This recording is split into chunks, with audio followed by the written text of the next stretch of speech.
Eso pedimos, papá, en tu nombre. Amén.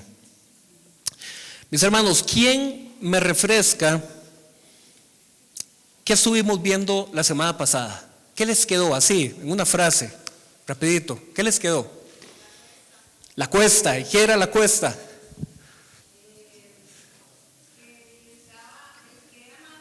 Ajá. ¿Y eso se llama? Discipulado. Amén, le diste a la palabra. Muchísimas gracias. Si eso les quedó a todos, me doy por súper satisfecho.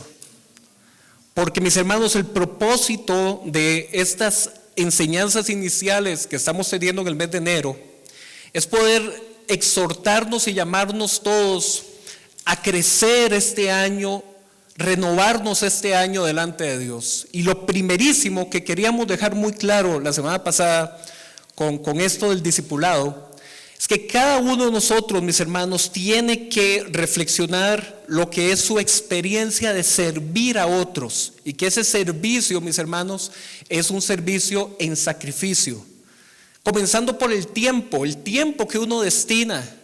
No sé si alguna vez ustedes se han puesto a pensar en sus líderes de célula. Es que alguien se puso a limpiar esa casa para abrir la puerta y recibirlos. Es que alguien se puso a pensar, voy a poder darles algo a mis hermanos para compartir en la célula.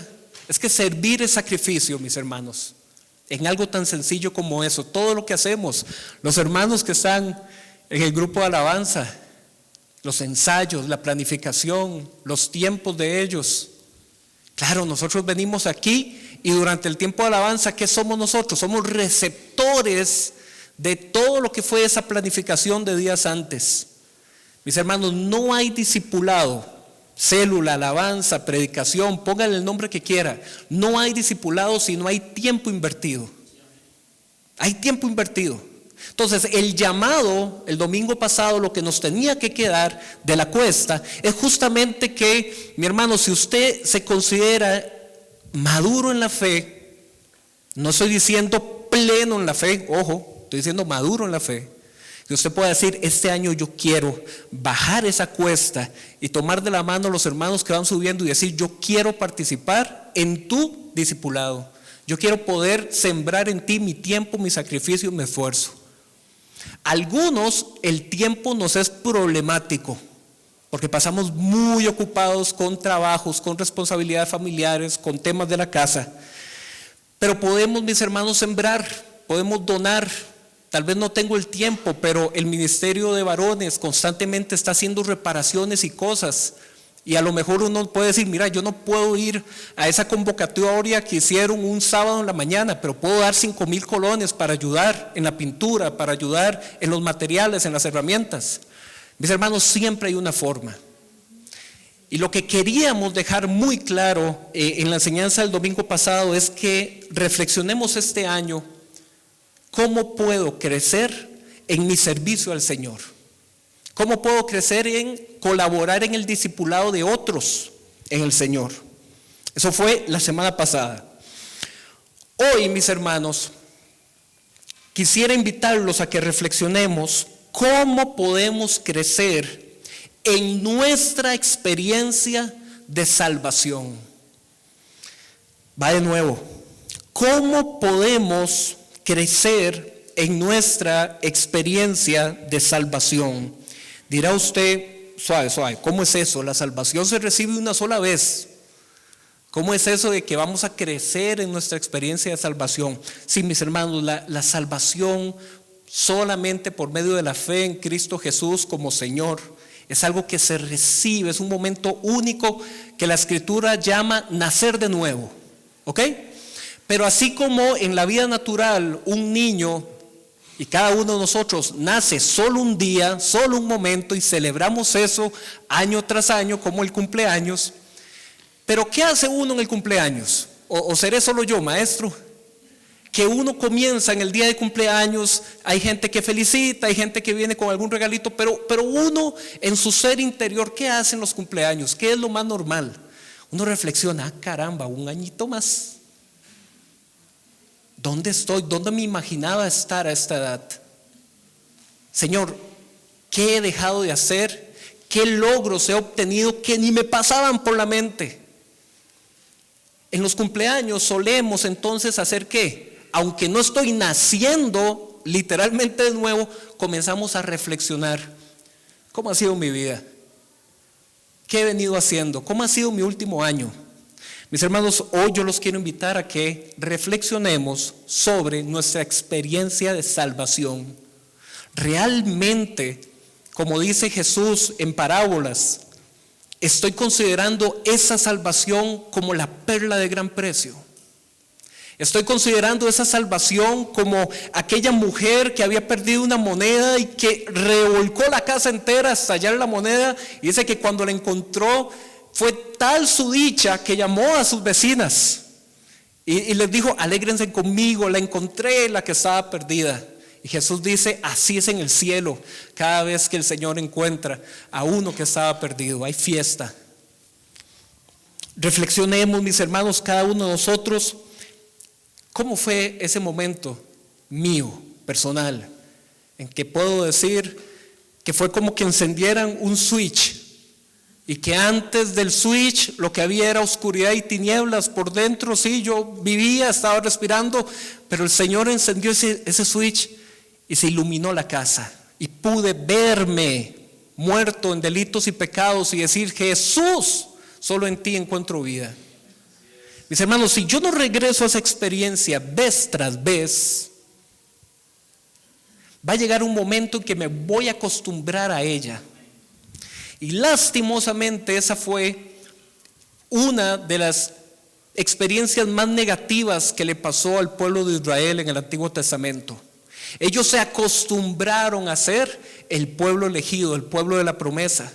Y con el tiempo, ser hijo de Abraham era algo que ya yo lo daba por cierto, porque como mis papás vienen de la tribu de Dan, mis papás vienen de la tribu de Isaacar, soy parte del pacto, soy parte del pueblo, que el Shabbat, que la Pascua, y se convirtió aquello en una experiencia ceremonial, en una experiencia religiosa, no en una experiencia de transformación de vida. Y mis hermanos, mis hermanas, ojo, ojito, si al pueblo cristiano le está pasando eso, si a nosotros aquí nos está pasando eso, de acostumbrarnos muy fácilmente a lo que hace un rato cantábamos: diste en la cruz, esa cruz que era mía, pero diste a Jesús para llevar toda mi maldad. Mis hermanos, ese mensaje así de básico nunca pasa de moda, no puede pasar de moda en nuestras vidas. Y vamos a tomar una experiencia de salvación como un modelo de ejemplo para nuestra reflexión en esta mañana. Así es que vamos a irnos a Lucas, capítulo 19, va a ser hoy nuestra enseñanza. Pero primero en el capítulo 18 quisiera dar algunos antecedentes para que podamos entender con mayor fuerza qué es lo que le estaba pasando a Zaqueo. Ese va a ser nuestro personaje en esta mañana en el que nos vamos a ver reflejados. Así es que vamos buscando Lucas, hoy la enseñanza es Lucas 19, pero vamos a irnos un poquito primero a Lucas 18, ¿de acuerdo?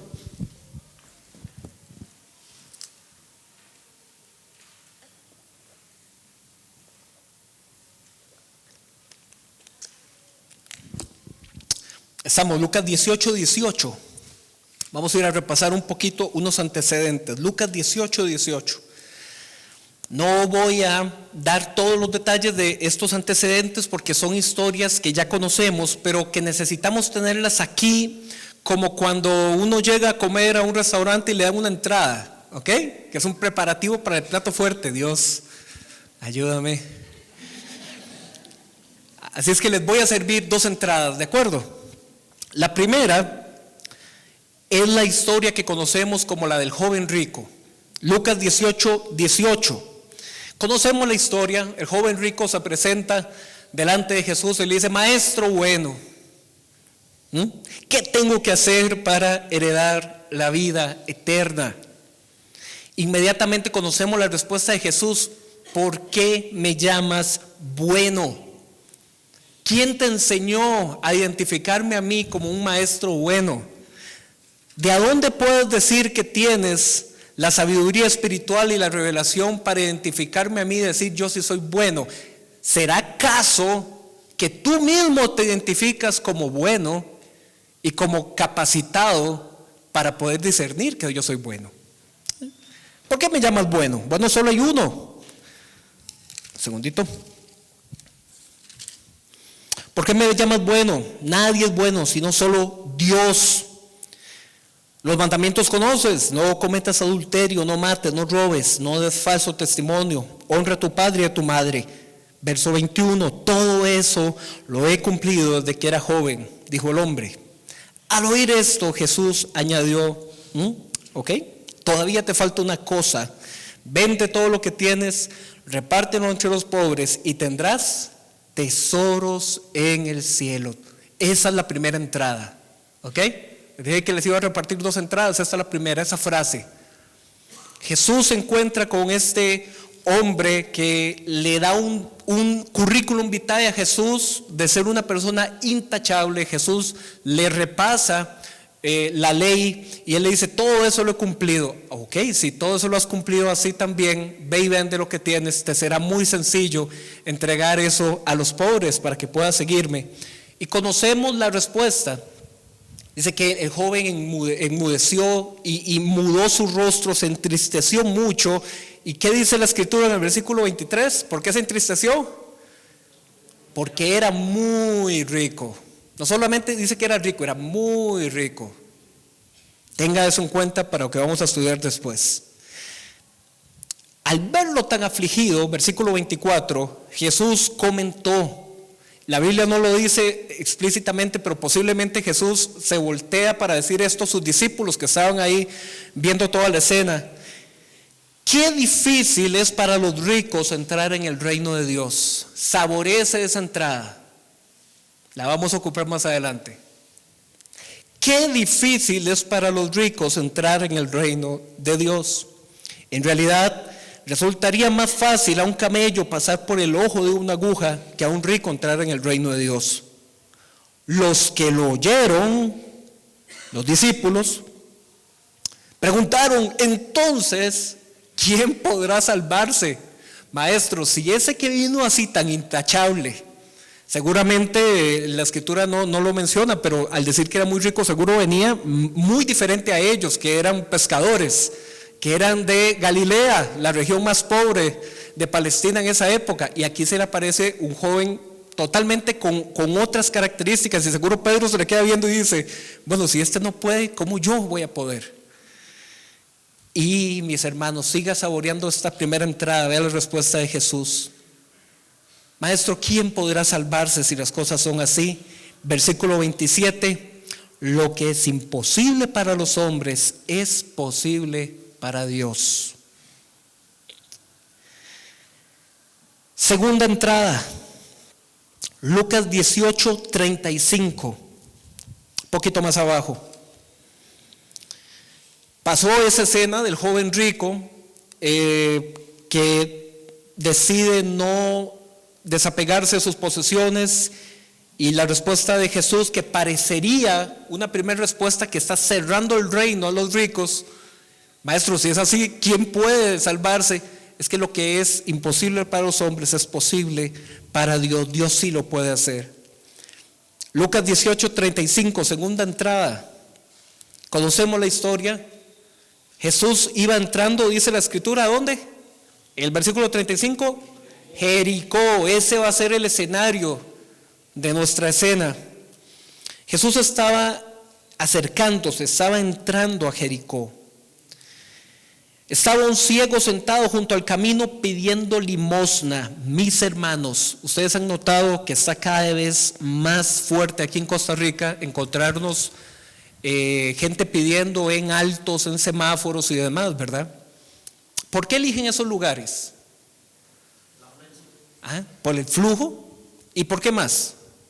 Porque es muchísimo más probable que la persona que va en vehículo lleve para poder darme algo que si me voy quizás a la entrada del barrio donde vengo. En esa época pasaba igual. Jericó era muy rico. Era una de las zonas más prósperas que había en toda la región de Palestina en esa época. ¿Por qué, mis hermanos? Ustedes han escuchado en la Biblia, o quizás lo han leído rápidamente, que en la Biblia, en el Antiguo Testamento, hay muchos versículos que dice: ven, subamos a Jerusalén, subamos a Sión. Hasta hay canciones con eso, ¿no? Pero ¿por qué decimos eso?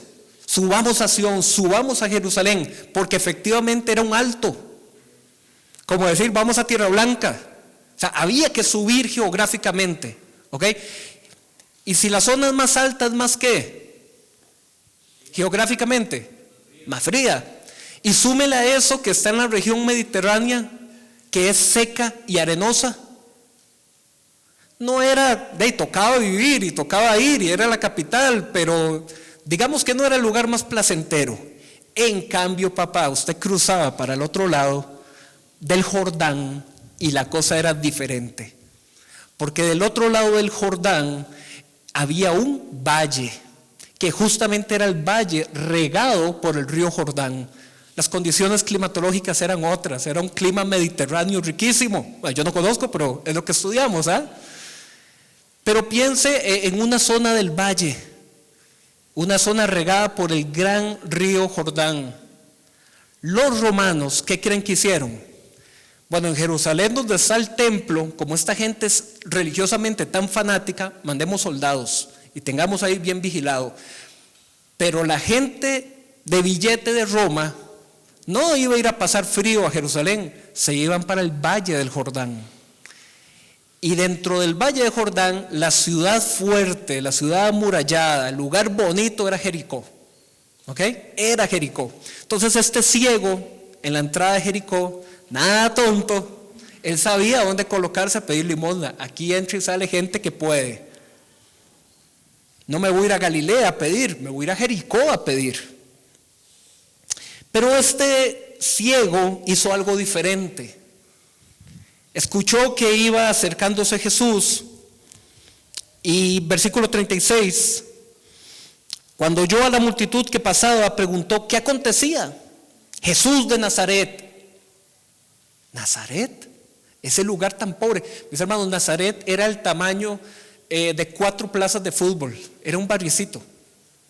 Era un barriecito. Literal, cuando nosotros leemos que el Señor escogió de lo más bajo, de lo más pobre, Nazaret era un barriecito.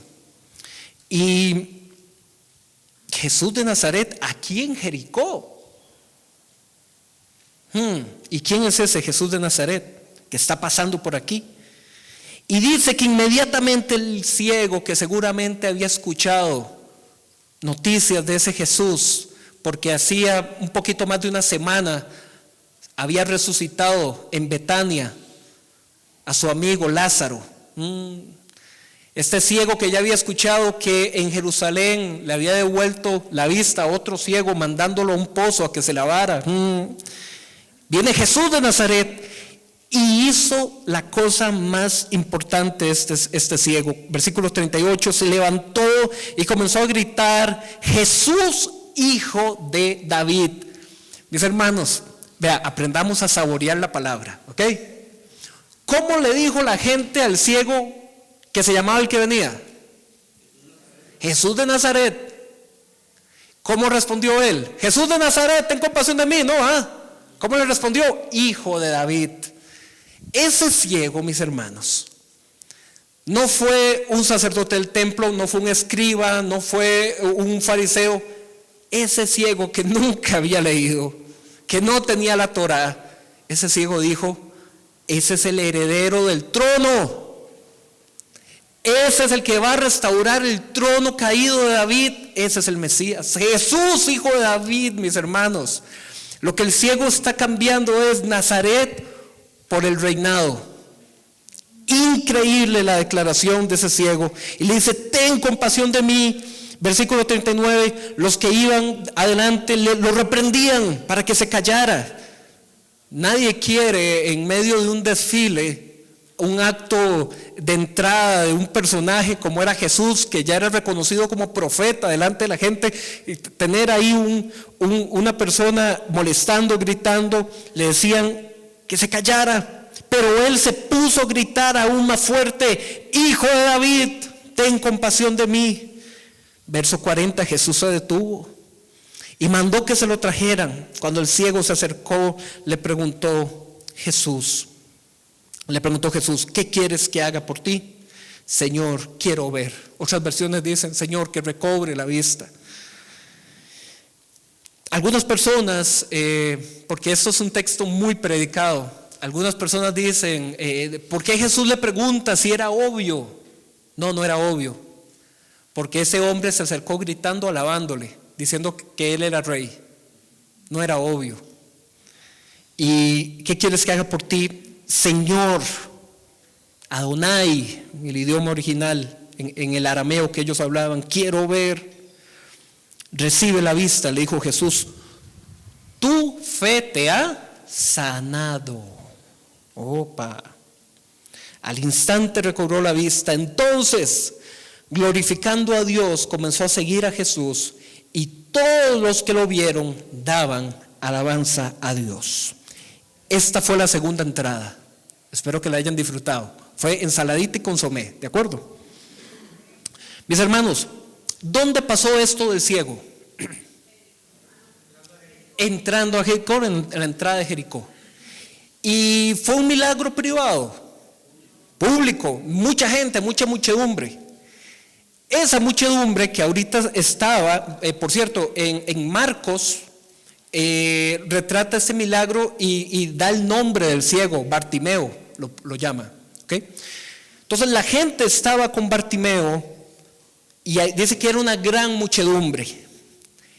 Y de pronto, recuerden que la Biblia no tiene originalmente capítulos y versículos, es una sola historia seguida. Entonces, esa historia del ciego, con toda la gente alegrándose con el ciego, entrando a Jericó, ya llegó Jesús a Jericó y comienza a entrar y a pasear por la ciudad.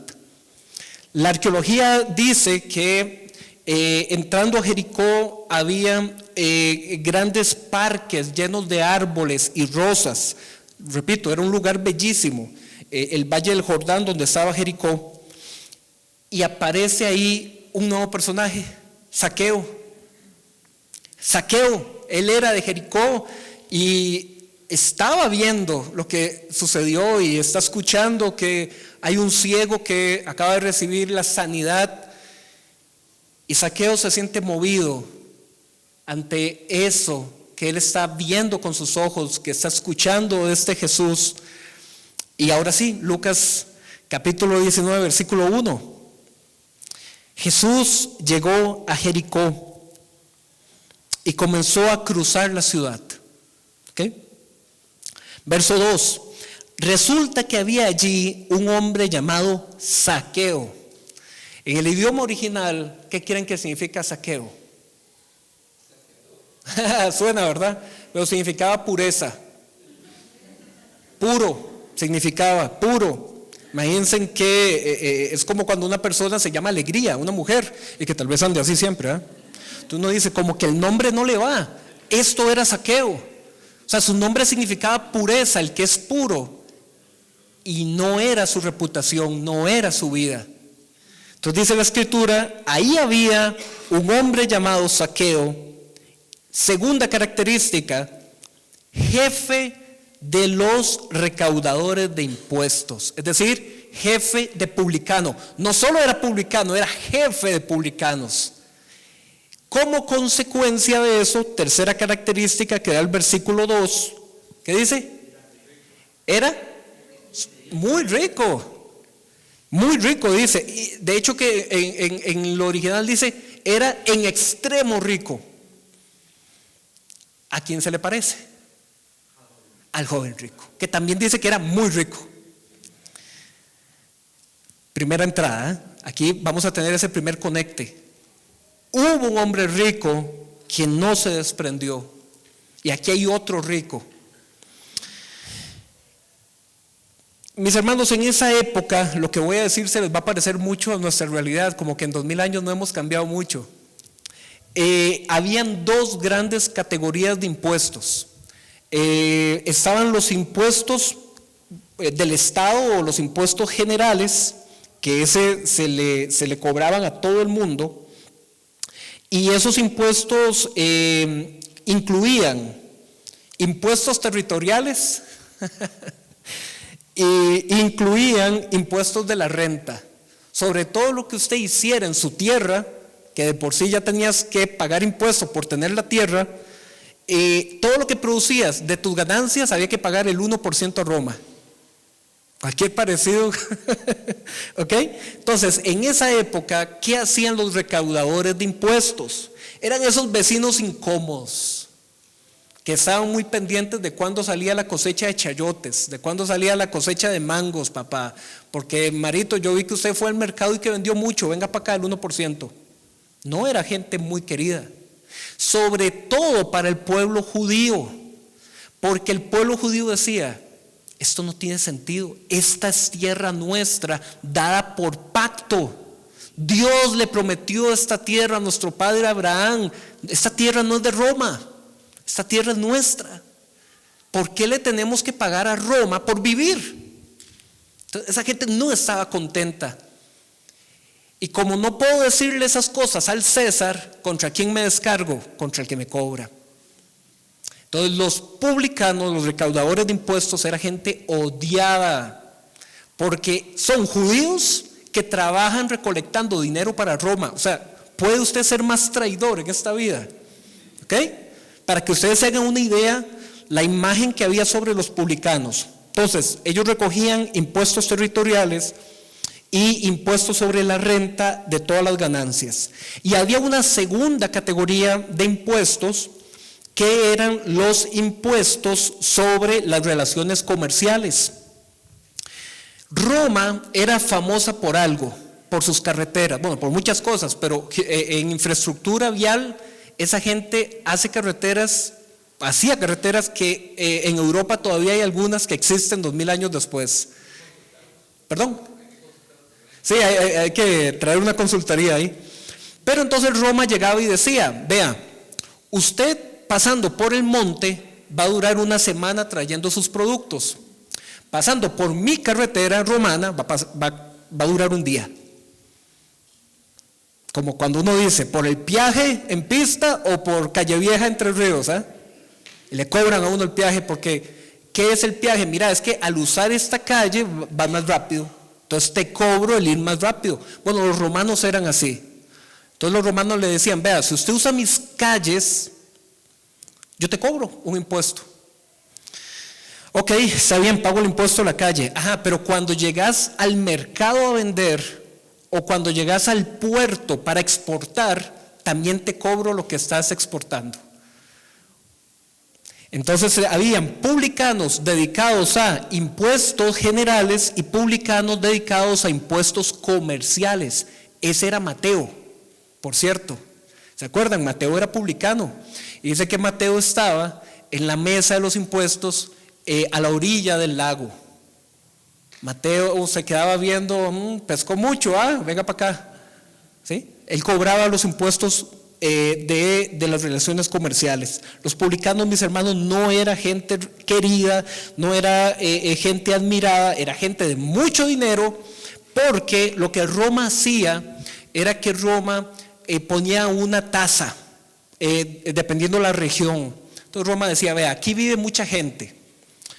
¿Qué es el problema con que haya mucha gente? Que yo tengo que meter muchos militares, porque no faltará aquí un cabeza caliente que se quiera armar una revolución porque no quieren pagarme. Entonces yo tengo que meter muchos militares aquí, traer militares, me cuesta plata, vivir aquí vale más. Reitero, cualquier parecido con la realidad, mera coincidencia. Entonces Roma, vivir en Jericó era caro, papá. Recuerda que estamos en Jericó, era caro. Esos publicanos no eran queridos, cero. Si en general no eran queridos los publicanos, estos menos. ¿Y qué cree? Zaqueo era el jefe de los publicanos. Entonces Roma llegaba y ponía una tasa por región. Miguel, me ayudas a cerrar esta porque me vuela aquí. Gracias, toda la jugada. Y entonces cuando ellos cumplían la tasa, digamos que la tasa fuera 1.000.000, 1.100.000, 1.200.000, 1.300.000, lo que yo hiciera de más de esa tasa, para Papucho Publicano. Pero Papucho Publicano también tenía que sacar un adicional porque mi jefe de los publicanos también me iba a quitar su parte. Entonces era una cadena para arriba de extorsión, una mafia. Esta gente no era querida. Esta gente era considerada ladrón de profesión, ¿ok? Así eran considerados. Y por lo tanto, ellos eran excomulgados de la sinagoga. Ellos no podían celebrar Shabbat junto con sus hermanos en una sinagoga, porque eran considerados impuros. ¿Y cómo se llamaba Zaqueo? ¿Qué significaba? Vean la contradicción. Este es un hombre que entonces él no puede ir abiertamente al templo, no puede ir a la sinagoga, pero ahí viene Jesús entrando. Versículo 3. Estaba Zaqueo tratando de ver quién era Jesús. Uy, mis hermanos, solo con esta frase podría quedarme ya solo con esta frase. Porque nosotros quiero decir el pueblo evangélico, mis hermanos, muchas veces no vemos a esta gente. Este es un hombre que no va a la iglesia porque no solamente él no se siente digno, la gente le dice que él no es digno. Este es un hombre que nosotros pensaríamos que está muy satisfecho de su condición porque es rico. Entonces, ¿para qué él no está triste? Y en su ser interior, él quería saber quién era Jesús. Y nosotros muchas veces esa gente ni cuenta nos damos que está ahí. Y somos muchas veces como esa muchedumbre. Como yo sí sé quién es Jesús, más bien estorbo porque quiero estar cerca de él. Y ahí hay otros que quieren apenitas y saber de ese Jesús del que he escuchado en algún momento. Versículo 3, Zaqueo estaba tratando de ver quién era Jesús, ver. Repito, podría quedarme aquí un montón, mis hermanos, porque en Jericó hay una parábola que todos conocemos, que Jesús, de todos los lugares que podía ubicar esa parábola, toma Jericó, que es la parábola del buen samaritano. Y Jesús cuenta, aquí había un hombre que iba de Jerusalén a Jericó y lo asaltaron. Y un sacerdote lo vio y pasó de largo. Después un levita lo vio y pasó de largo. Pero un samaritano que iba en el camino. Mis hermanos, ese ver, nosotros podemos ver y hacernos para otro lado. Zaqueo quería ver quién era Jesús, pero la multitud se lo impedía. Y no solamente se lo impedía porque era multitud, o sea, era mucha gente. Ustedes, bueno, la mayoría saben dónde vivimos. Mi esposa y yo saben que ahí cuando se hacen todos los desfiles del 15 de septiembre y todas estas cosas, es imposible salir de la casa. O sea, nosotros quedamos bloqueados por todo lado. Este año literal quedamos bloqueados y yo quería pasar la multitud y no podía, no había forma. Es una situación frustrante porque uno dice, hey, pero es mi casa. Sí, pero la multitud no te va a dejar. Zaqueo quería y había una multitud que se lo impedía, pero segundo obstáculo, dice la escritura, él era de baja estatura. Recordemos que en el versículo 2 dijimos que Zaqueo era muy rico, pero ahí, delante de quiero ver a Jesús, hay una multitud y yo no puedo hacer mucho porque también no tengo mis condiciones para poder ponerme puntillas y ver. ¿De qué vale el dinero ahí? ¿De qué vale el dinero?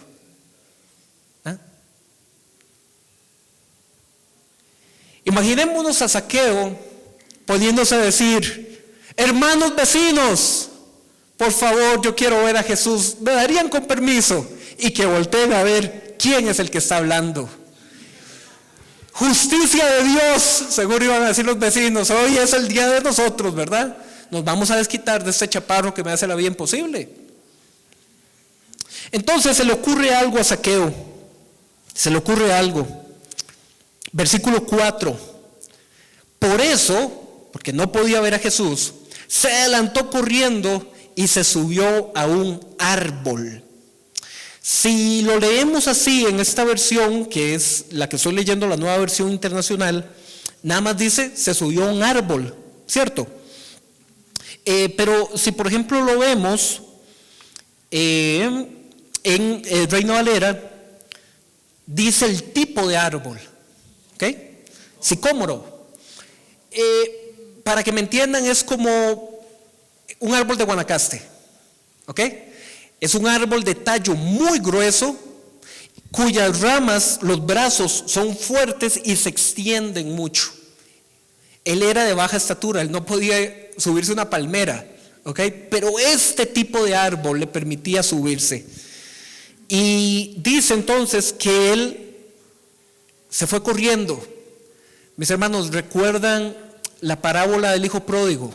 Está ahí en Lucas capítulo 15. Dice que el padre de familia a lo lejos ve que viene su hijo. ¿Y qué hace el padre de familia? Mis hermanos, eso era súper indigno para ese pueblo, para la cultura, que un hombre mayor, un hombre adulto, dignatario significaba que tenía una posición, un nombre de honor, subirse la bata y salir corriendo, mis hermanos, eso era, bueno, para esa gente un escándalo. ¿Qué hizo Zaqueo? Se fue corriendo, se humilló. Eso se llama humillarse públicamente. Segunda cosa que hace Zaqueo, comenzar a treparse al árbol. ¿Usted se lo imagina? Seguramente él no estaba acostumbrado a subirse a árboles como yo, ¿verdad? Entonces uno va con mucho miedo. ¿Y cómo se ve uno? Es ridículo, ¿ah? Segunda humillación de Zaqueo. Exacto. Y muy posiblemente dicen los estudiosos que Zaqueo iba a trabajar y que muy posiblemente llevaba los libros de las cuentas, ¿verdad? Que era contador, era publicano, y que llevaba y plata para dar cambios. Y papá, todo eso póngalo ahí abajo y súbase y amarrese los lomos, es decir, la bata, ¿verdad? Humillarse, se humilló. Y dice la escritura, versículo 5, que llegando al lugar, Jesús miró hacia arriba y le dijo: Zaqueo, baja enseguida, tengo que quedarme hoy en tu casa. Aquí hay una, entre comillas, polémica. Si Jesús escuchó que la gente, ay, vean quién está allá arriba. ¿Quién? Vea Zaqueo, vea Zaqueo el publicano, vea qué ridículo. Y que Jesús haya escuchado que ese era Zaqueo y que respondiera públicamente delante de la gente diciendo al Zaqueo: Zaqueo, más bien venga porque yo hoy me quedo en su casa. Esa es una posibilidad. Segunda posibilidad es el tipo de árbol. Ese es un tipo de árbol cuyas hojas son muy frondosas y que más bien podría ser un lugar muy bueno para tener donde ver bien a Jesús y quedar camuflado. Y más bien que no me vean. Estoy aquí chiquitico, sombreado, veo a Jesús, que es lo que yo quiero, y que no me vean los demás. Y que entonces más bien Jesús va caminando, es Dios hecho hombre. Zaqueo, venga, por favor, no intente ocultarse. ¿A quién se le parece esa escena? ¿A quién? ¿A quién les recuerda? Lo leímos hace poco en el plan de lectura. ¿Correcto, ah? Me escondo porque ahí viene el Señor. Venga, Zaqueo, hoy me quedo contigo en tu casa. ¿A dónde? Mis hermanos, vuelvo a lo mismo. Al igual que en el hoy, en esa época, la gente como Zaqueo, así de adinerada, no vivía en un sector humilde de la ciudad. Zaqueo muy posiblemente vivía junto con los romanos, ¿Por qué? Porque imagínense que lo quieran un motín y meterse a la casa. Necesitaba seguridad. Él vivía en una zona muy posiblemente acomodada, una zona exclusiva de Jericó. Para un judío eso era peor. No solamente ese es un pecador, el maestro, Rabí, Jesús, el profeta de Dios, va a irse a meter ahí. Versículo 6, se apresuró a bajar y muy contento recibió a Jesús en su casa. Y ojo lo que dice el 7, al ver. ¿Cuántas veces hemos hablado del ver? Él quería ver a Jesús. Y ahora es la multitud, muy posiblemente fariseos, al ver a Jesús entrando en esa casa, empezaron a murmurar. Mis hermanos, esta palabra, murmurar, tiene recuerdos de ¿qué? En el Éxodo, del pueblo, que dice la escritura en el Éxodo, murmuraban contra Moisés. Y cuando Moisés se quejaba delante de Dios, le decía el Señor, no es de ti que están murmurando y quejándose, es de mí. Y ahí están murmurando delante de Jesús. Ahí hospedarse con un pecador. Mis hermanos, esa declaración va dirigida ¿hacia quién? ¿Hacia Zaqueo o hacia Jesús? Díganlo sin miedo. Jesús, estaban murmurando contra Jesús. Ya Zaqueo ya no, ya pasó Zaqueo. Ahora es al que estábamos recibiendo como un gran maestro, porque claro, teníamos unas referencias, que este hombre multiplica los alimentos, que este hombre sana, que este tiene que ser el Mesías del Señor, y se metió a la casa de un pecador. Para el pueblo judío, meterse a una casa y compartir los alimentos era señal de una relación, ¿ok? De querer, como en la actualidad que uno dice, voy a mandarle en redes sociales, voy a mandarle solicitud de amistad, ¿ok? En esa época era, mira, comamos.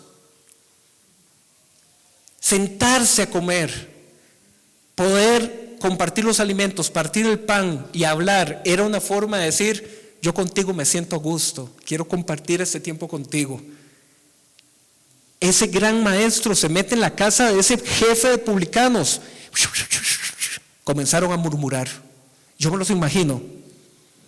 Algunos diciendo, no, es que el Señor, Él sabe por qué hace las cosas. Y otros diciendo, no, ¿cuál Señor? Ni qué nada. Si Él fuera realmente el profeta de Dios, ahí no se metería. Comenzaron a murmurar. No dice la escritura qué le dijo Jesús durante esa comida. No dice. No lo dice. Nos hubiera encantado saberlo, ¿cierto?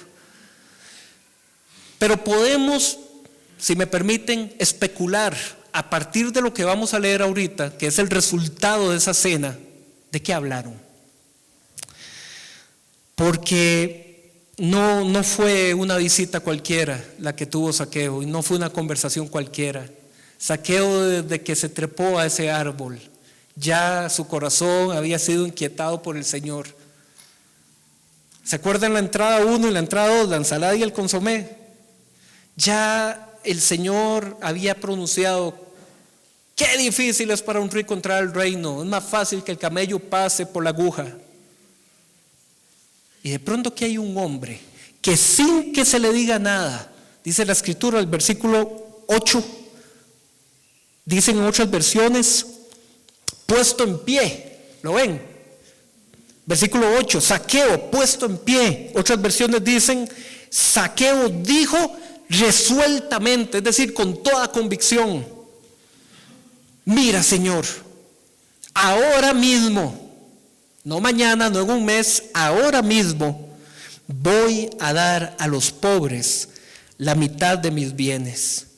Y si en algo he defraudado a alguien, casi que como cuando alguien dice, bueno, si alguien se ofendió, perdón, ¿verdad? Como diciendo, y claramente sé que se ofendieron, y si en algo he defraudado a alguien, sí, papito, sí, sabemos que has defraudado, le devolveré 4 veces la cantidad que sea.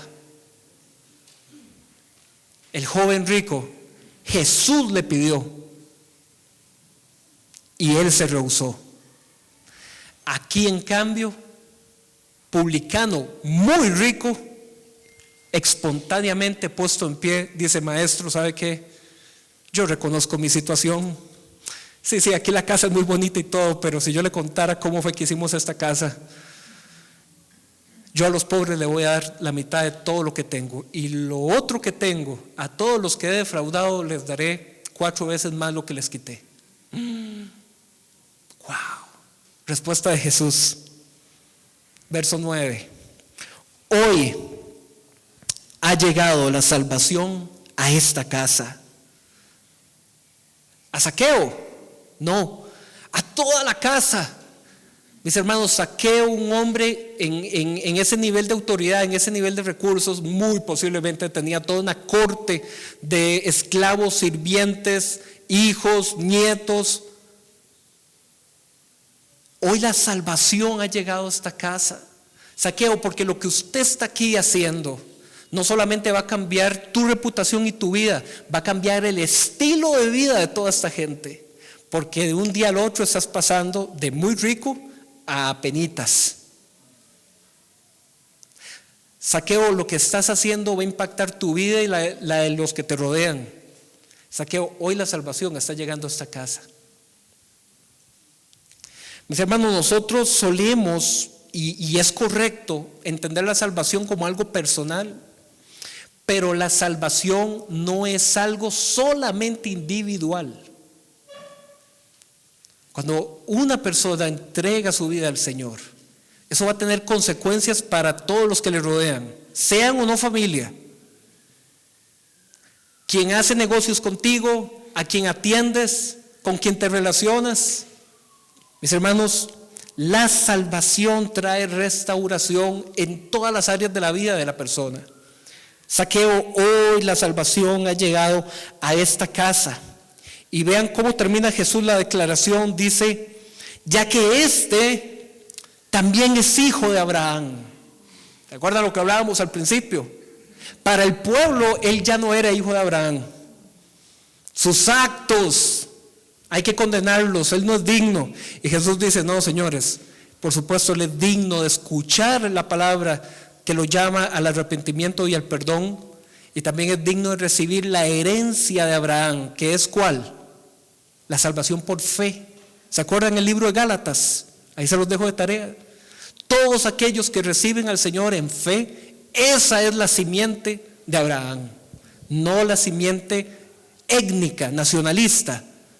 Por supuesto, los primeros receptores eran hebreos, pero para todos los que le reciben en fe, esos son hijos de Abraham, en quienes se cumple la promesa de Génesis capítulo 12.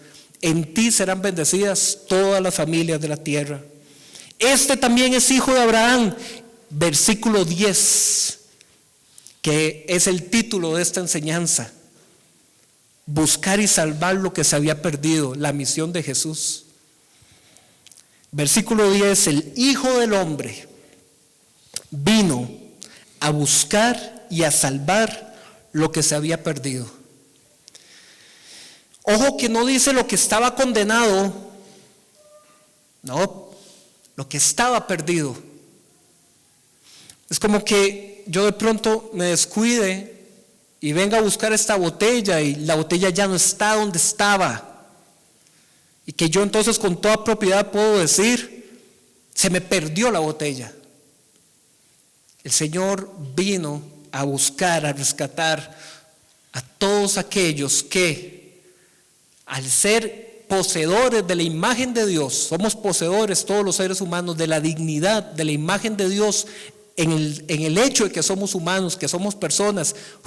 Aliento de vida hay en nosotros, pero no vivimos, no estamos donde deberíamos estar. No estamos en esa relación de paternidad y fidelidad con Dios. Entonces el Señor dice: yo vengo a restaurarte, a llevarte a la posición donde deberías estar. Y por eso la Escritura dice que de algo estoy seguro, que todo lo pasado, ¿ok?, ya no vale, porque el Señor me ha hecho nueva criatura. El Señor restaura, mis hermanos. El Señor ha venido a buscar y a salvar lo que se había perdido. Y al principio les dije que el mensaje de hoy lo que buscaba era que pudiéramos reflexionar sobre nuestra propia experiencia de salvación. Yo quisiera terminar hoy esa enseñanza, mis hermanos, invitándolos, no solo a que nos pongamos de pie, sino que podamos acercarnos acá al frente y que podamos reflexionar, traer a la memoria